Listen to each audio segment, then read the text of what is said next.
stream. Now we're going to do something a little bit different today. It's something that has been on my to-do list for a while. That is to change my print FEP sheet. So, who don't know much about 3D printing, this is my printer vat. Now, as you can see, it's in a bit of a mess. And most importantly of all, there is a hole in it here. Now, one of the fun things about this is there's actually a lot of reverb from my voice because of this. This is actually very taut still, like a drum, but actually because there's a hole in it, that's going to let all the resin leak out, and it's going to lead to, well, resin going everywhere, so that's not good. So what I thought we'd do today is I'm just going to have a chat with you guys. Nothing too good evening, Luke. Nothing particularly important or anything like that, but what I thought is this is fairly low concentration required, so I'll be able to engage a bit more with the chat, and I will get something productive out the end of it, because, as I said before, I am looking at printing my entire Italian army. That's the one that we've been working on, so that's what's currently in my my red box. Those of you who missed us with my printer recently, this is going to be the turning of a set of screws here. So I'm going to get my pot. Here we go. And then when I take a screw out, it's going to go straight into the pot so it doesn't go missing. So with it being the weather here is slightly overcast today. It's the kind of weather that like M.W. Turner would like to paint, or Constable maybe. A lot of cumulus clouds kicking around, but the sun is peeking through. So hello, Paul. So where's the what's the weather like for you guys? Take that for you there.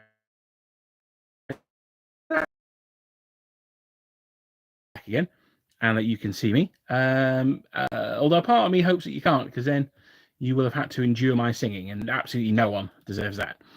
Now with the Allen kit, the ones that the screws shouldn't be screwed in too tight, so that's why they're coming out reasonably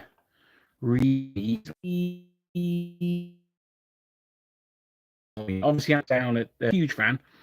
I did play Storm of Steel with him. Sorry, not Storm of Steel. I did play the World War II one with him, and he and he pushing more in their direction, I guess. Or is that like a? That's why. Right. So now that should be good to go. Thought I'd turn it off. And up here in the painting shack, it's a bit limited for good Wi-Fi. So sorry, I thought I'd already turned it off. Apologies, but it should run smoothly from now on. So Heathen General, yeah, you're working on your Austrians for Blood and Bayonets. That sounds cool. Is that Napoleonic, or is that sort of piratey times?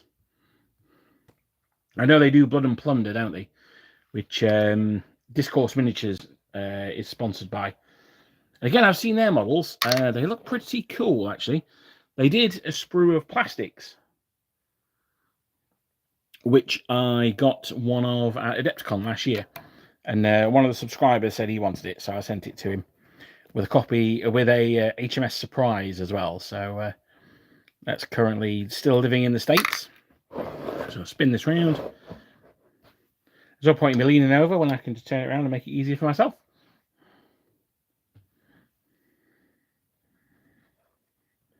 The other super secret reason I'm doing this is, as well as my Italians, I've also got a load of AdMech Thalax to print as well. So it's a new Napoleonic skirmish game. It's 28mm land and sea. Come on, awesome. So does that mean I'm closer to realizing my dream of a 28mm frigate then? And by frigate, I obviously mean L'Orient, not a frigate at all, but a first rater. I don't know how big that would be. Very big would be my my thought. But that's very cool.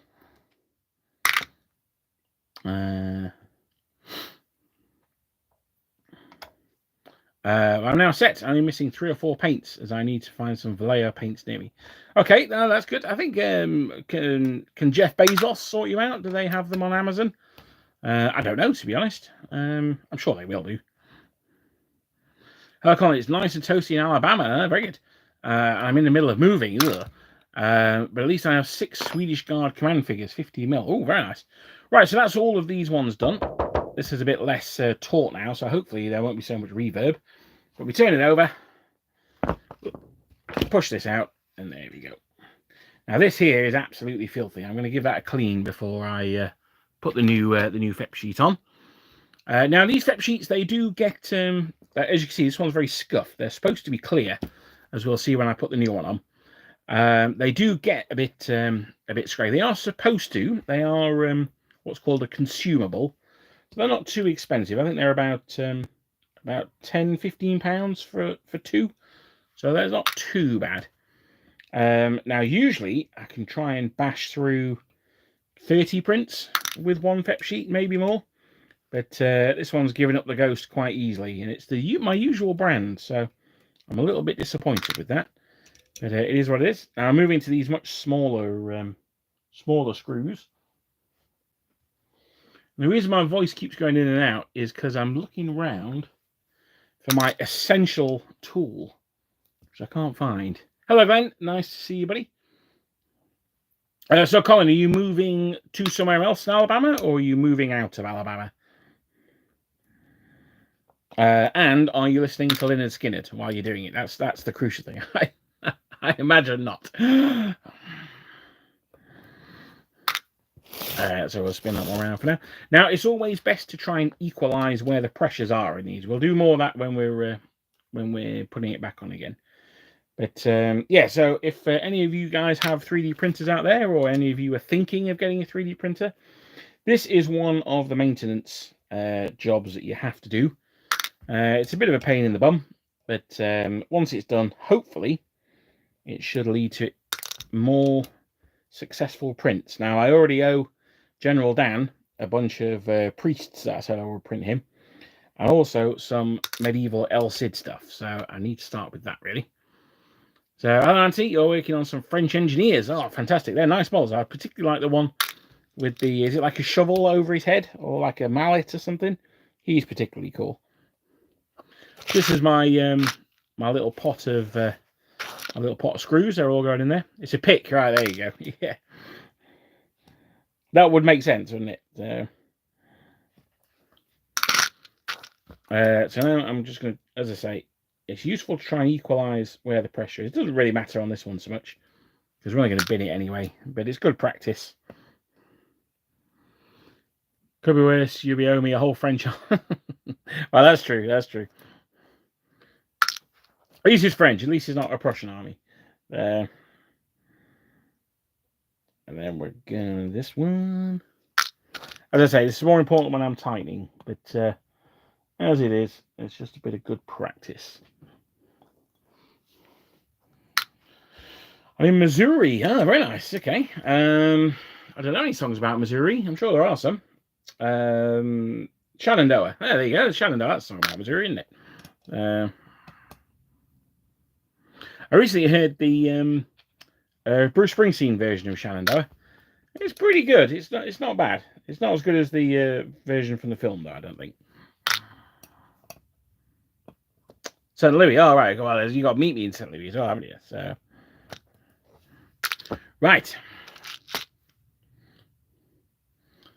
I'm moving to upstate New York. Oh, very nice. Well, I refuse to Sweet Home Alabama.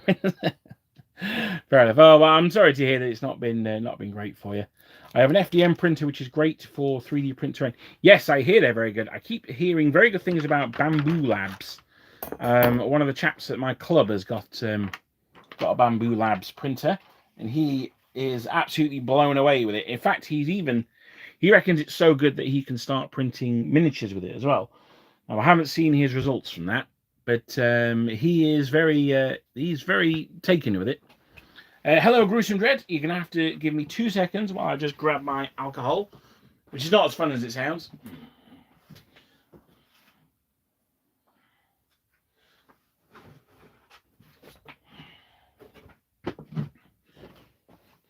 So I've got a big old tub of isopropanol, and that's to get on a cloth and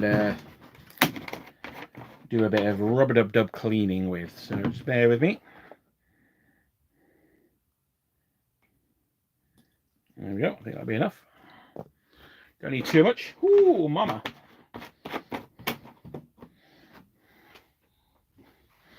Oh, Gruesome Dread, we are changing the FEP sheet on my my 3D printer. It's been overdue for some time, and this is part of the Italian build project because I need it to print out the rest of the army from Piano Miniatures. Hello, Zukov. Hello. Heathen General, do you have any more plans for battle reports? Yes, we do, actually. It's funny you should say that. Tomorrow, we are filming one, which was General Dan's idea, and I have to say, it was a particularly inspired one. So there is a, it's going to be a battle report with a little bit of a difference, but I'm not going to tell you what it is. You're going to have to tune in on Sunday to find out what that is. Now, I don't know if General Dan is going to video it for his channel as well. I certainly think he could do.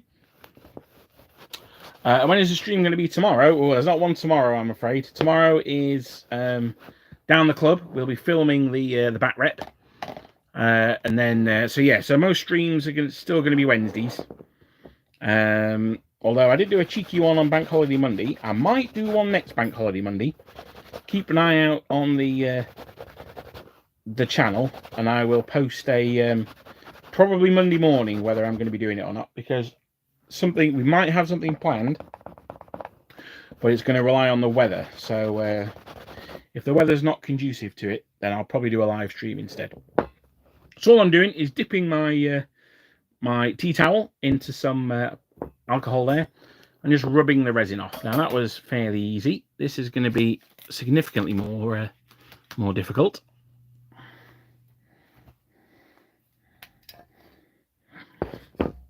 Now then, let's give, as Ainsley Harriott would say, give your meat a good old rub. And that's what we're going to do here. As you can see, this is just this stuff here. This was stuck in the corners. All I did is I exposed my my bath to just some daylight, and this will all just flake off. So that's why I did that. So it'll come off when I'm rubbing it. Sorry, I'm aware I'm doing this off camera, but it's just because the camera's a little bit low for me to do it on camera. Let me zoom out a little bit. There we are. Dave Benton has just got back from traipsing around Brid. Ah, Briddy! And now I'm about to build a 6mm Malvern Hill. Oh, wow, okay. Well, that's cool. I thought about doing a bit of terrain building tonight, actually. I just fancy doing something, a bit of a break from the Italian Guard. They're coming on quite nicely, but I just fancied a break. So I thought, oh yeah, you know what, I might do a bit of work on my silver bayonet board. But I think I'm going to keep that back. Hopefully it'll be ready for a campaign to run for Halloween. So that's what I'm hoping with the silver bayonet. I'm currently a little bit obsessed with it. I think it's an absolutely fantastic game. Really, really enjoying it. So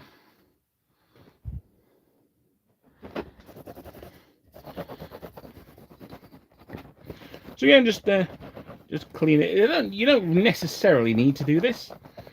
It's not really going to affect the final outcome too much, but it's just nice to have clean things, isn't it? As I'm changing it anyway, why not use this opportunity to give it a good old scrub? You're building some terrain tomorrow. Are you a cheat? Well, the question is it Wars of the Roses? Is it ancient, or is it Napoleonic? That's the question. It's not going to be a certain crossroads in Belgium, is it? Well, I'm expecting him to be fully painted, Dan. So Dan, very unusually for Dan, has decided to go for Ottomans for his silver bayonet crew. Dan, who still believes that Constantinople is a thing, And in our last game, I headshotted his snake priestess before she got a chance to throw any snakes at me. So he's still a bit bitter about that. Although I, as a form of apology, I did actually buy him some snakes from Chilcon, so he can actually have some models to throw at me in future. I'm intrigued, Richie. What terrain are you building tomorrow? I'm genuinely interested. I don't think I've forgotten my 19th century World War idea either. The good thing about the alcohol that I'm rubbing on here is that if I rub too much on, again, that shouldn't be too much of a problem because it'll evaporate so quickly that it's not going to be a huge issue. Oh, that's how they get you, man. That is how they get you. So as priestesses, man, that's how they get their converts going on. Right, so let me just brush these bits of rubbish off. So as you can see, it's still not perfect, but it's a lot cleaner than it was. And the key thing is, I don't want any of these to fall into the vat. I'm just going to use this Allen key just to clean up a little bit.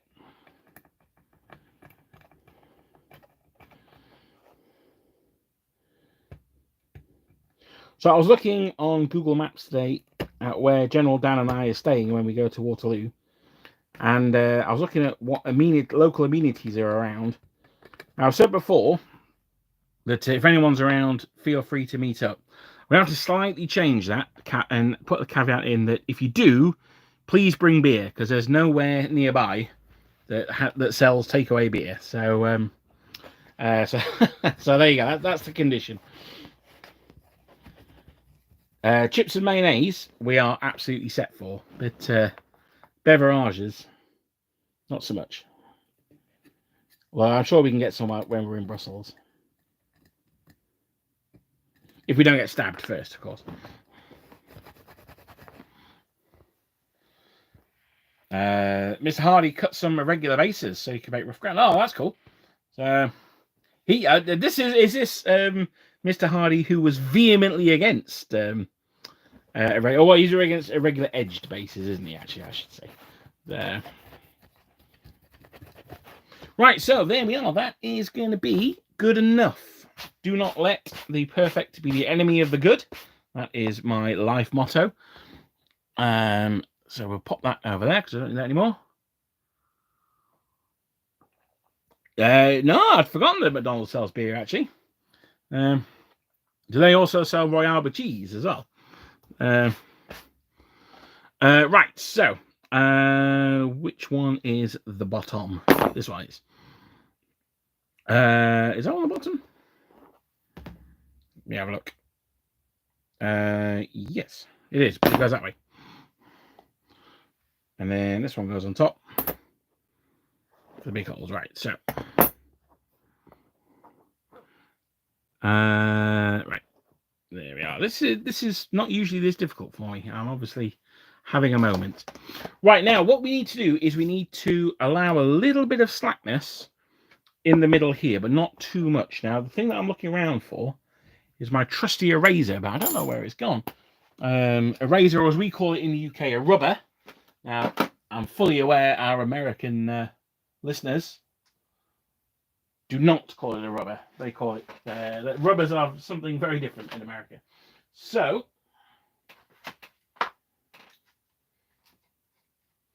being unable to find it, as I am, I don't know how it's come. I shall replicate it using some Perry's plastic bases. So useful for many things, not just basing your figures. So there you go. Right, there we are. Fantastic. Now now those of you who saw the previous FEP sheet, I said it was all scuffed. Now you might be thinking, well, what does scuffed mean in relation to that? What have we done with it? I was going to compare it to the new one, but I don't know where I put the old one now.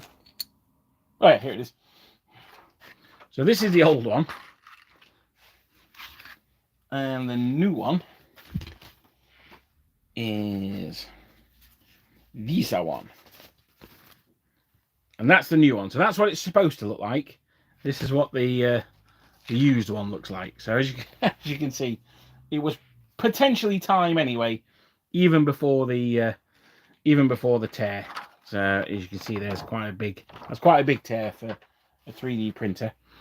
So what we do is we grab this. Now it's got 2 tear off sheets, one on each side. Do not forget to tear them off on both sides, as I forgot to do for probably the first 2 or 3 times I changed the FEP sheet. So there we go. Now the other downside of these is they are very, very, very statically charged. So they pick up absolutely everything, which is a real pain in the arse. So there we go. Now I'm trying to touch it outside the areas that we're actually going to be using. So there we are. Put it over there. And this one goes on top. There we are. So as you can see, this FEP sheet is slightly too big.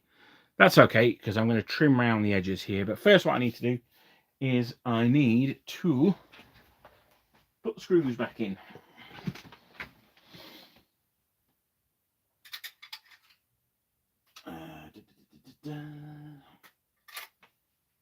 And for that, I need my pokey tool. Hello, Corvinus. Hello, Ian. Yes, no, I'm changing my FEP sheet today. So when people say, "Oh, 3D printing, it's a hobby in itself," that can be true. For me, it's not. I have no real interest in 3D printing, other than what it can get me on the tabletop. But this is what they mean. This is a sort of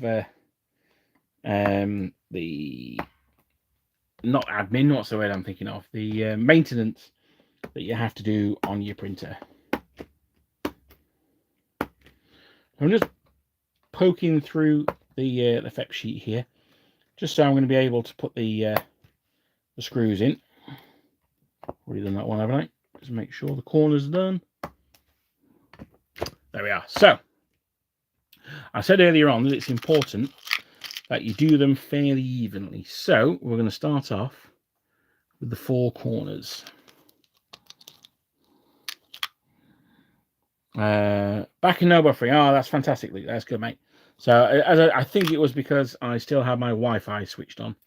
So that's where I had gone wrong. So apologies for that.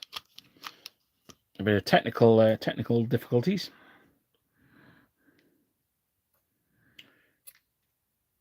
Now I'm trying to keep my fingers because they're quite greasy.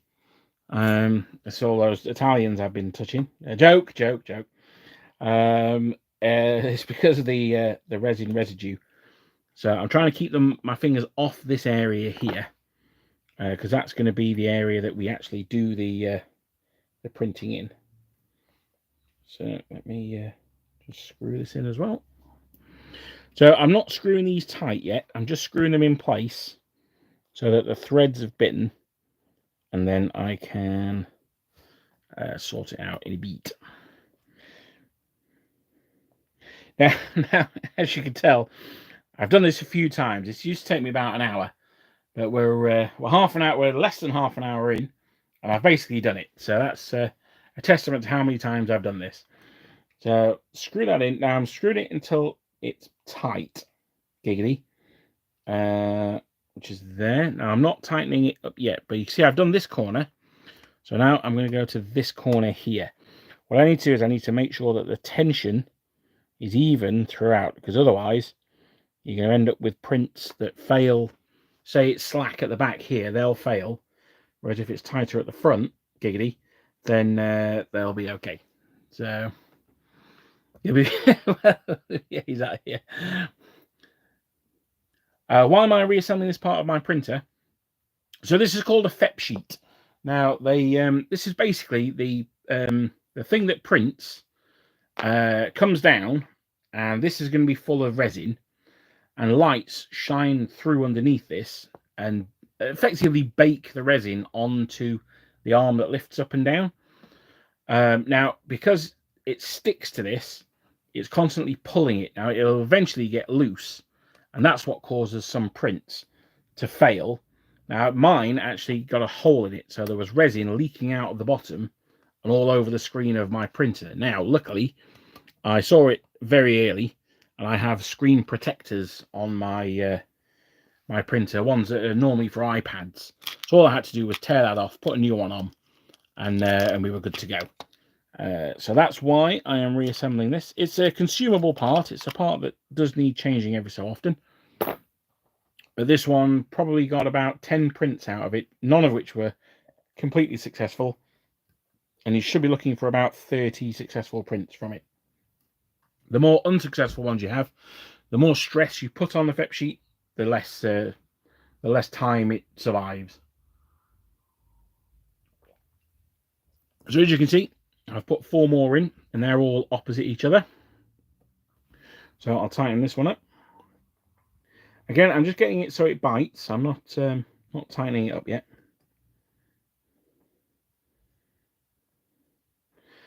And when we've put all these in, I'll show you how loose the FEP sheet currently is, and then we'll test it when we've tightened it up. There is an app you can get for your phone, someone recommended to me, that checks the pitch of the when you hit it like a drum to make sure it's tight enough. I've never needed that before, but then I've never had so many unsuccessful prints before, so maybe that's where I'm going wrong. I don't know, but I'm going to tighten this until it bites. There we are. And go over here. Over here. You don't need to over tighten these. When I first started changing them, I thought the tighter I tighten the screws, the tighter the FEP sheet would be. I don't know why I thought that. That doesn't make any logical sense whatsoever. But, you know, when you're starting out with these things, you don't really know. But yeah, you don't want to make them too tight, because the screws are not exactly the world's best quality. And you can end up balling the screw.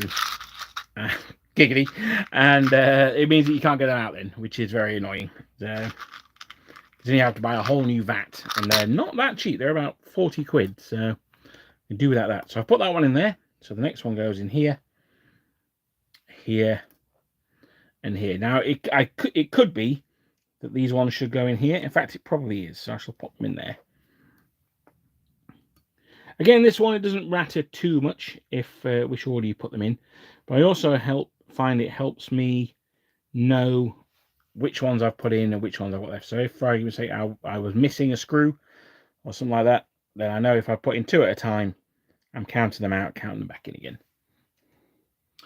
A friend resin printed a bunch of Russian Opolcheni. You see, this is the key, I think, with 3D printing. I think you're absolutely right there, Anthony. The kind of troops that you want to be 3D printing are the line troops or militia, things like that. So, for instance, I am looking at doing a Mechanicum army. I know this is a bit of a tangent, but one of the things that I really like about the Mechanicum are the tech thralls. I just like the idea of these like weird zombie creature things that shamble into battle ahead of the Mechanicum forces. They're currently, I think they're currently £1 each from Games Workshop, or £1.50 each maybe, and they're 3 points or 4 points maybe. So I'm looking at having 4 units of 40, and I'm not paying that amount of money in plastic. So that's the kind of thing which you can print. Now I could print a Techno Magos if I wanted to, but I'm only going to have one of those, so there's not really so much point. Whereas the models that I'm going to have 140 of, they're probably the ones that I want to be looking at. So I'm going to do these middle ones, but I'm also going to do these 2 as well. I'm going to do these end ones first, and then we'll tighten up the middle. But yeah, Russian Opolcheni, French line, British line, Prussian line, Russian line, and anything like that, I think are absolutely fantastic to do in printing. I mean, I think this is where Lucas does such a good job as well, is that he has his character models, and they're the big sort of Hollywood ones. But then he also has, you know, Austrians in greatcoats, for argument's sake, which are currently unavailable in plastic. So they're going to be, you know, that's a good a good purchase. Even if you didn't get the Kickstarter, Austrians in greatcoats, goodbye. They're going to paint up quickly, and they're going to look cool. Have you ever replaced Fep sheet without putting the base in the center? I have, Paul. Yes, I used to do it a lot. I found that by putting this in the center, it did extend the life of the Fep sheet.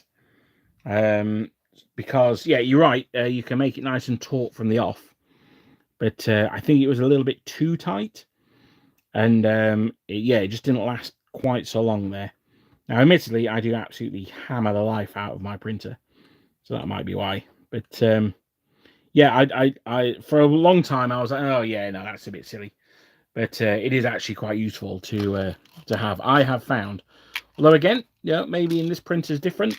So maybe next time I do it, if this one's not successful, maybe I'll do it next time without the other one. So yeah, no, that's fair enough. Your sheet is tight and you haven't had yet. No, that's fair enough. Yeah. I mean, with the last printer that I had, I would do this with that one. So maybe I'm just sort of carrying that over and I don't need to do it with this new printer. I don't know. So usually I use an eraser, which is slightly bigger than this. But I don't know where it's gone. I've probably, you know what, I've probably put it in with all the printer tools as it's now mostly used for that. Thank you for the video on the French Revolutionary Army and how to make one. I like the period of managed care. Yeah, it's one that's really, really attracting me as well, actually. Like you say, it's that idea of, not religious, the opposite of religious, but the fervour that they've got carrying them forward. It's almost sort of, it appeals to the World War II Japanese player in me, but without the war crimes. So that's always a bonus. Now I'm slightly concerned. Oh yes, no, there we are. I was slightly concerned. I had 4 screws and I couldn't see where they were going. But here we are. So speaking of battle reports, has anyone? Yeah, that's true. Yeah. Speaking of battle reports, has anyone played any games recently? I had a game of Team Yankee against my dad at the weekend. It was an Easter weekend game that we had, and my Russians were attacking the village that his Brits were defending, and did not go very well for the Russians. So mainly because you just could not stop rolling 6s. But that's using dice from Dice of War. So if you want to roll 6s all the time, I can suggest getting some polar bear division dice from Dice of War. Because his were ridiculous. They certainly roll more 6s than my French dice from him do, that's for sure. So here we go. Let's just bung that down there. Jobs are good. Now, I could, if I wanted to extra tighten them, put it in this way, and using the laws of leverage, do that probably another half turn, maybe even a full turn, but they don't need to be too tight. So that's a mistake that I made when I first started changing my Fep sheets. So there we go. Because of the bases in the middle, there's a little bit of tension there, as you would expect, but it's not crazy. So that's good. But now we need to turn it over.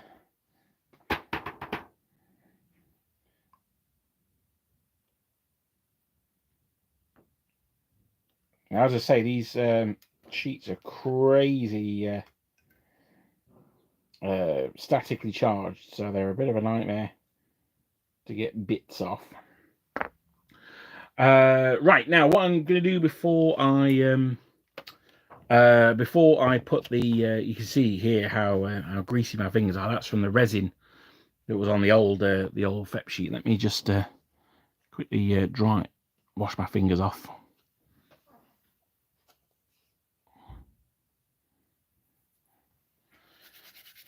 Good game of Rebels and Patriots over the weekend. Very nice. Again, since your poor lives last week, we can actually some floor in the hobby shed. That's good. An ancient game recently, and the small details between black powder had the scratching our heads. I was watching Martin from the Seventh Son channel. I was watching his Midgard battle report,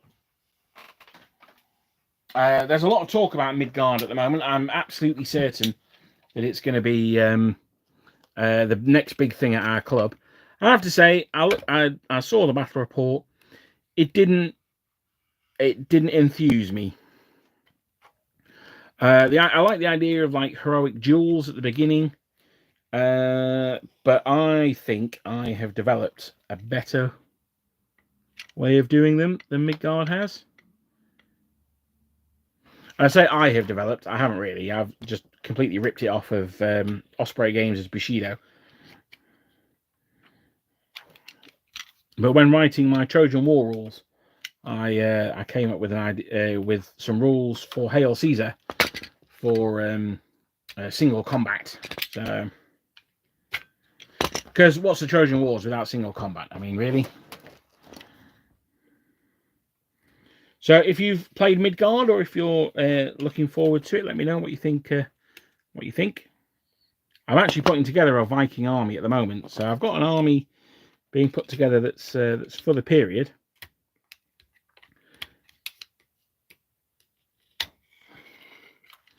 I've got it near my breakfast table, so when I've finished breakfast, I've got a spare 15 minutes before I need to leave for work.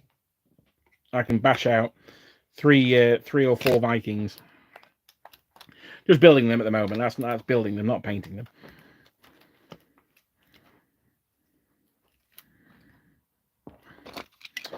You do not want to come off at all, do you? It's, there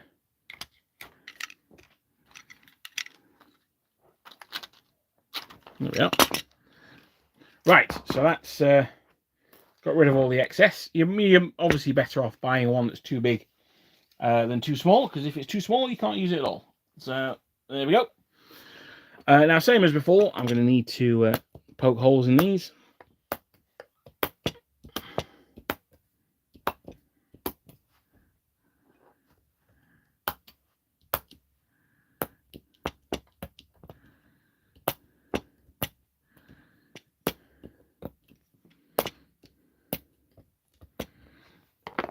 Right, now this one, we need to pop back into the bath. So let's the vat. So let's just give that a quick rub round.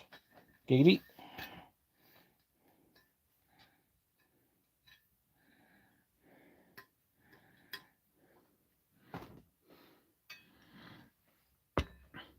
My dad can probably remember the W. I shall ask him. I'm not sure if he will remember them or not. His memory's not what it used to be. But yes, you're right. He should be able to. There we are. Right, finally got that bit of fluff off. So it just sits on top for now, and then I push it down. And this is where that little bit of extra tension comes in. Now this one is where it's really important that you do them opposite each other. So I'm going to start off with these corner ones. I can push it in a little bit to there. So how I was screwing them in earlier on till they bit, the first part here is just pushing them in.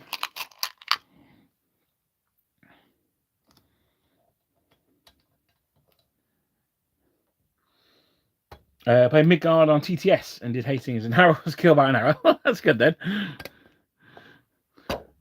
I still haven't used TTS actually. I need to look at it. We played Blood Bowl during lockdown. That was our game of choice. So I'm just screwing these in until they bite. I'm not going crazy with it. It's just until the screw is flush with the top of the bottom of the vat, I guess it should be. So there we are. So what I'm going to start doing now is I'm going to start tightening that one a full turn, and then the one opposite, that will tighten a full turn as well. Same with this one.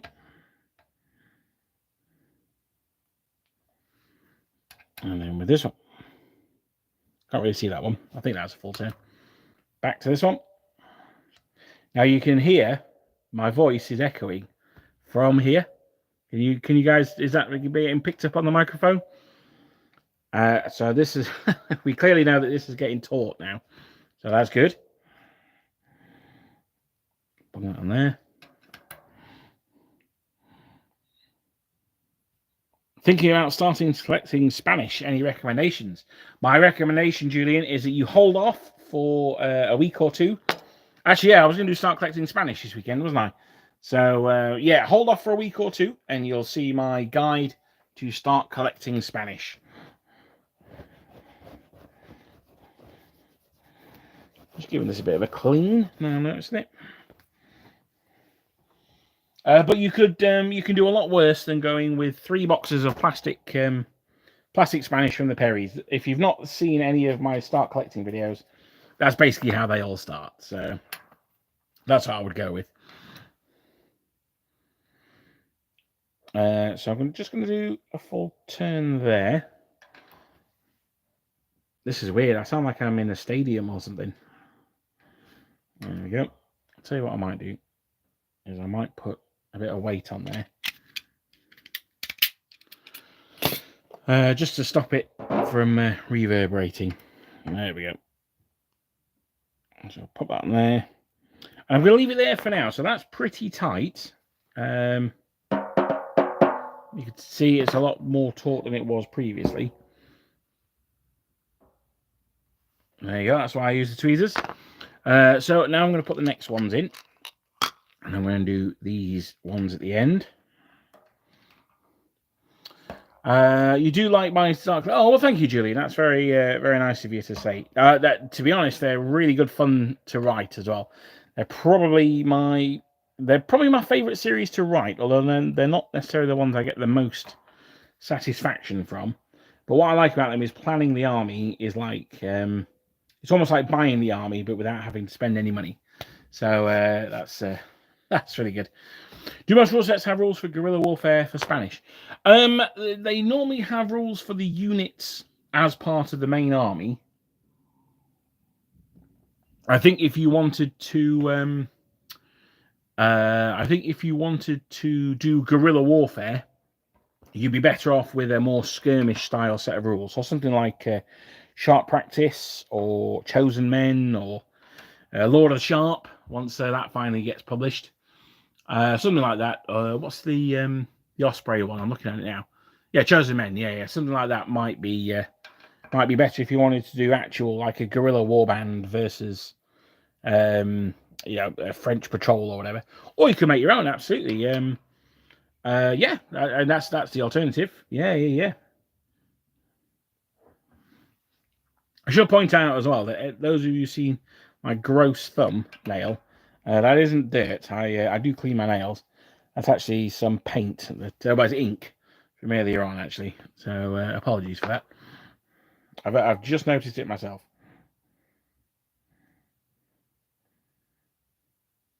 I shall try and scrub it off later.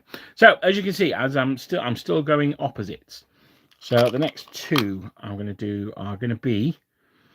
It's looking a bit bowed in the middle, actually. So I'm going to go for the middle next. So I'm going to push that one in. There we are. Push this one.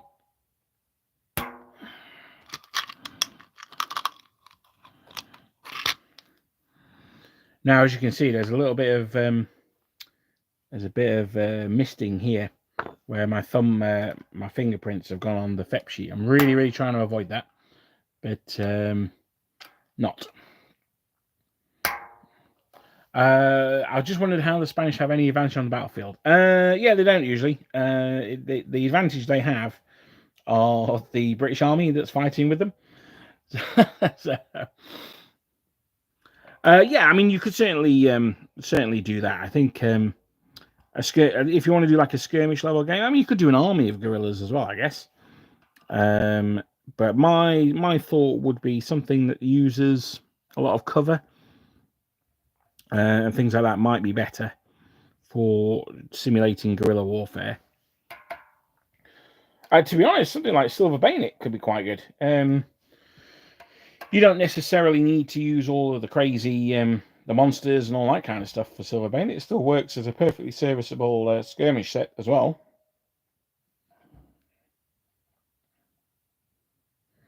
It is safe to say that, Colin. Yes. Unfortunately, I've just got so many topics that I want to do and need to do. The amount of research that I just don't have time for it at the moment, I'm afraid. I've still got the Swiss and the Brunswickers to do. I'm researching those at the moment. I'm still looking at some naval stuff as well. I know that's not so popular, but it's, you know, it is what it is. I've got to do all aspects of Napoleonic warfare, really. So yeah, at the moment, I would suggest that Scandinavia is off the table. Now, I'm not being facetious when I say this, Colin, but you know, if you know stuff about the subject, you could you know, upload some videos yourself. I'm genuinely not being facetious about this. If you feel that's something that you've got an aptitude for, I'd love to watch more about it. But I'm not going to have the time to do it myself, I'm afraid.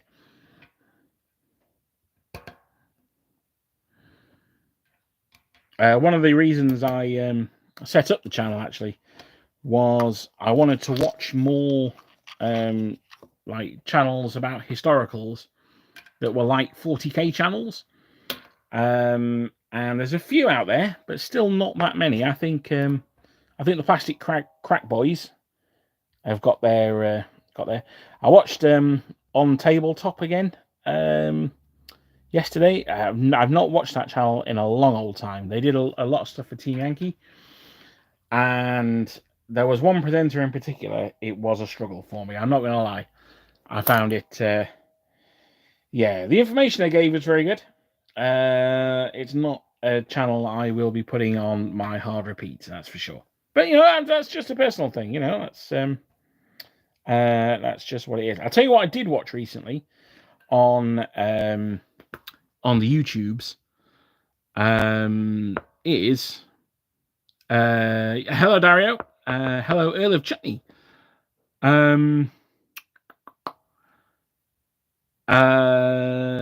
There sort of is, Dario. There's a how to play series. If you look at those, then I did those quite a few years ago now, but they're on there. Yes, no, I watched a video on the I think it was called the Fall and Rise, or the Fall and Unexpected Rise, or something, of Warmaster. A really interesting video. It's got Rick Priestley in it, giving quite a lot of videos, and Northern Exile. Now, if you've heard some of Northern Exile's videos, when you see him, I laugh for about 15 minutes. But no, that's an excellent video. If you've not seen that, it's let me see what it's called. Where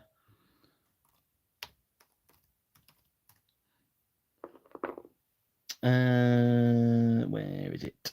I won't be able to find it now, am I? That's the problem. I've been watching too many Warmaster films recently, so they're all coming up now. Let me check my histoire. This is my YouTube history, so I don't need to clear this before I click on it too much. Where are we? See, I told you I watch a lot of stuff, Felix. That's the problem, mate. The Death and Rebirth of Warmaster by Little Wars TV. Now, I've also had run-ins with those guys in the past. However, in spite of that, I can honestly say that is one of the best YouTube videos I've seen in a long old time. And I certainly include mine in that as well. No, that was a very good video. Yes, that's right, Luke. Yeah. Julian, yeah, you watched it. Very interesting. I thought it was a fantastic video. It says a lot about sort of Games Workshop's developments, about game development in general, Rick Priestley's ideas and things like that. No, I thought it was a very well made mini documentary. I thought it was excellent. Colin, I'm still trying to find out what uniforms each Norwegian battalion wore in 1808. I would love to start a channel. Hopefully, I just graduated. So yeah, okay, well that'd be cool, man. Yeah. And again, I'm genuinely not being. Well, I'd like to see you do better. Honestly, I could not be further from what I'm trying to say. What I'm trying to say is, yeah, no, it'd be absolutely fantastic if you know, people had a niche that they like, and let's get it going on. I'm still like a 6-month sabbatical research away from quitting this channel and doing my History of Ancient Egypt channel. But I don't think that's going to happen anytime soon, boys, so don't worry too much about that. Right, okay, so all the screws are back in place. I can do my drummity drum. So So that's looking pretty damn taut. Let me see if I've got something on the old Platio ready to go. Hang on.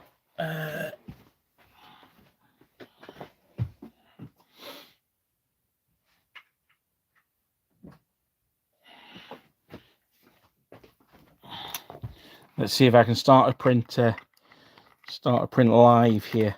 What we got? Oh, it's been a while since I printed anything. A lot of Almoravids. Okay, fair enough. That's not what we're looking for today. Let's see if I've got any piano miniatures on this one. No, I don't. Right. Well, I was going to show you how I set one up, but unfortunately, I don't have one. So yeah, there you go. But no, I hope I thank you for keeping me company while I did that. It's not the most exciting thing of all time, but it needs doing, and I'm hoping that you've enjoyed the chat, if nothing else. So I picked up a copy of Throwing Thunderbolts, book on First Coalition. Looked very good. Okay, fair enough. I've not heard of that one. Yeah, there were Spanish troops at Fort Well. I would suggest if you get the 3 Spanish box deal, you get La Romana with that, and he's probably one of the better generals for the Spanish. He and his troops were sent to Denmark in 1808, so they actually got French. I think it was 1808 or 1810. Might be 1810. So they actually got French training and equipment. So they were actually not terrible. I wouldn't go as far as say they were good, but they were not terrible. So I'm just going to move this out of the way, and I'm just going to do a quick show of, for those of you who missed the Easter Monday live stream. As I say, here we are with the Grenadiers. So these are the Guard. Now the officer here, I'm doing white gaiters for all these troops. So here's a trooper. So you can see he's got white gaiters on, as opposed to the usual black ones. I have painted someone's shoes. Let's see if I can find him. Because you'll see the contrast then. I don't want to rummage around too much because I don't want to risk damaging them. Now, these are stored appallingly badly, but don't worry, because I'm only moving them upstairs and downstairs, so it's not as if I'm slinging them around or anything. So as you can see, he's got black shoes under his white gaiters. Now, this guy, I'm going to do like a leather top to his boots. I'm going to do those with Skeleton Horde, and then the whole boots I'm going to paint black. So I just haven't got around to it yet. I'll obviously do his bearskin when I do the black, and I'll probably do his scabbard as well. This still remains one of my favorite figures from this set. He is really, really nice, the officer. This NCO I quite like as well. I think I prefer it if he was looking across, as if he was sort of shepherding the men forward. But he's still very nice. I still quite like him. And as you can see, I've got plenty more in there that need undercoating. There is a sapper in there as well. He's very cool. Let's see if I can see him without disrupting too much. No, normally I look for the bearskin, but they've all got bearskins on, so that's going to be no use, is it? No. I've also, however, got some... We had a big discussion about V-Lights, and I've got a young guardsman there, so he is going to be a V-Light of the Italian Guard. And I have to say, with all this this Pope stuff, is there anyone who's not been watching the news, seen the Swiss Guard, and thought, oh yeah, Renaissance is pretty cool? Because I defy anyone to look at the Swiss Guard and not want to do a Renaissance army. I think again, I think it's actually impossible to do that. Where are those guys from? They are from Piano Miniatures. Yes, they are, Glenn. Absolutely lovely. They are prints from me, but you can buy them metal. You haven't seen the Swiss Guard? Oh, mate, they look awesome. Marvin Hill is now green. Unfortunately, so much of me. Yeah, well, you know what? I was having static problems as well, so I'm glad it's not just it's not just me. Yeah, I mean the Spanish. I think it's one of those things where it's what I call the Abrams effect, which is if you're ever going to do a Gulf War game, you need to make the Abrams less powerful or the T-72 more powerful, because otherwise there's no point in playing the game. Really, the Iraqis are never going to win. So I think it's a little bit similar with the Spanish. You have to up the power of the Spanish a little bit, to be honest, to make it a better game. That would be my my suggestion there. How would I build a Napoleonic French or Spanish force? I would go to Warlord Games, to be honest. Their ships are absolutely phenomenal. Some people like Turner miniatures, very good as well. But I really like I really like Warlord. I'm not gonna lie. Went to the Vatican for my honeymoon. The Swiss Guard were the Swiss Guard are cool. The thing I particularly like about the Swiss Guard is they're standing around with their pikes and their swords, and in the little bins next to them, they've got like Uzis, which I particularly like. So anyone who has a rather warped sense of humour, there's an episode of Archer where they go to protect the Pope. That is a particularly good episode. Early Archer is great. Late Archer is terrible. But early Archer is fantastic. This is called Pikeman in Pyjamas. Exactly, what's not to love? For 28mm Marines. For the French Marines, I mean, to be honest, sailors would be pretty much similar, whatever nation they were from. I think Perry's do some sailors. You might want to check out Britannia Miniatures or Redoubt Miniatures as well. They do navally stuff. Hope you saw Frisky Dingo. I didn't see Frisky Dingo. I might have to start checking that one out. Right, well, with that recommendation, I'm away to check that one out. Frisky Dingo. If I search for that at work, am I going to lose my job? Frisky Dingo. There we are. Quite possibly. Right. The Confederation of the Rhine are very cool. It's an army that I was looking at the Perry's Bavarian Dragoons today. That was a concern. It's Atlas Swim 2CD. I've just Googled it. Yeah, I will check it out. Are there rules for sailors in land battles? Not as far as Black Powder is concerned, but I'm sure you could find some. I mean, I guess it'd probably be again sharp practice. Me being the contrarian I am, didn't want to do riflemen, so I did a hornblower force for that. So yeah, no, I'm sure there are out there. And yes, Spanish uniforms are indeed a mess. A lot of them actually wore British uniforms made in Britain. Saxon Army, there is a Kickstarter going on at the moment for the Saxons. I haven't backed it, full disclosure, but that's because I am currently poor. So, so that's, if anyone wants to send me a super chat for the cost of that Kickstarter, then absolutely feel free. But all right, David, I think you better get that scene too. I am also going to head off because I am on dinner duty tonight. But thank you very much for joining me. It's been a bit of a different one. We've done got something done. But I want to say thank you very much. And I will see you guys next time. Hopefully this Sunday will either be Start Collecting Spanish or the Battle Report. It might be Start Collecting Spanish. But I will see you guys later. Have a good one. And I hope to see you at the weekend. Bye.